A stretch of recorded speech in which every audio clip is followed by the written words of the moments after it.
সম্প্রতি প্রকাশিত হোয়াইট পেপারে ইমিগ্রেশনের বিভিন্ন পরিবর্তনের কথা প্রপোজ করা হয়েছে। আজকে কথা বলবো ইংলিশ ল্যাঙ্গুয়েজ টেস্ট নিয়ে। ইংলিশ ল্যাঙ্গুয়েজ টেস্টে কী পরিবর্তন প্রপোজ করা হয়েছে। তিনটা পরিবর্তনের কথা বলবো। তা হচ্ছে যে স্কিল ওয়ার্কার ভিসাতে যারা এদেশে আসবেন তাদের ক্ষেত্রে ইংলিশ ল্যাঙ্গুয়েজ টেস্টের কী পরিবর্তন, তাদের স্পাউসের ক্ষেত্রে ডিপেন্ডেন্টদের ক্ষেত্রে কী পরিবর্তন, সেটেলমেন্ট কিংবা সিটিজেনশিপ টেস্টের জন্য সিটিজেনশিপে আবেদনের ক্ষেত্রে ইংলিশ ল্যাঙ্গুয়েজ টেস্টের কী পরিবর্তন। যুক্তরাজ্যে বিভিন্ন ক্যাটাগরিতে আসতে হলে ইংলিশ ল্যাঙ্গুয়েজ টেস্টের প্রয়োজন হয়। যেমন যারা স্কিল ওয়ার্কার ভিসা বা স্টুডেন্ট ভিসা নিয়ে দেশে আসেন তাদেরকে B1 মিনিমাম B1 টেস্ট দিতে হয় এবং এই টেস্টের 4টা মডুল স্পিকিং, লিসেনিং, রিডিং এবং writing.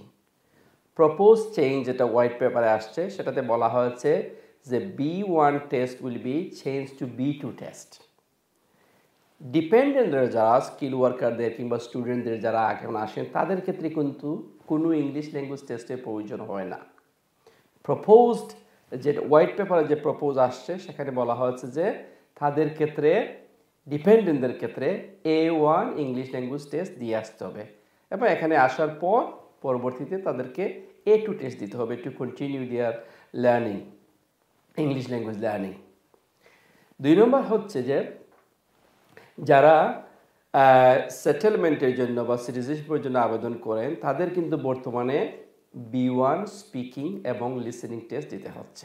Looking to expand your business in the UK? UBM takes care of everything. Company registration, UK bank account, pay, insurance and tenancy. Start with UBM. Expand with confidence.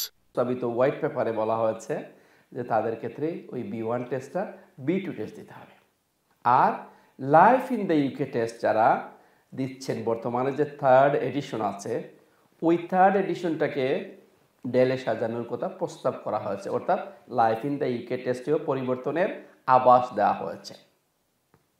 সুতরাং good news হচ্ছে যারা এদেশে settlement কিংবা citizenship পেতে যান তাদের ক্ষেত্রে তারা যদি ওই ক্যাটাগরিতে পড়েন অবশ্যই তাদেরকে life in the UK test pass করতে হবে।